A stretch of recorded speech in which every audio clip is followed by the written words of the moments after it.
बाई तोरो भारी दिसते भारी गणपतीची स्वारी अन आला धादिस मामाच्या घरी मालवण चिपळूण सावंतवाडी माझ्या कोकण गावांचो दिमाग भारी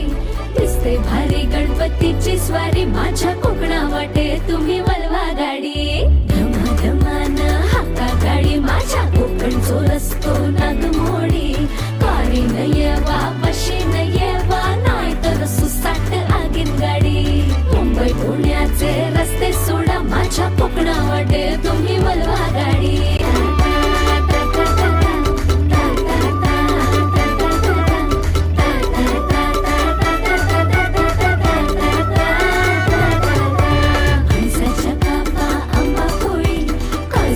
बर्फी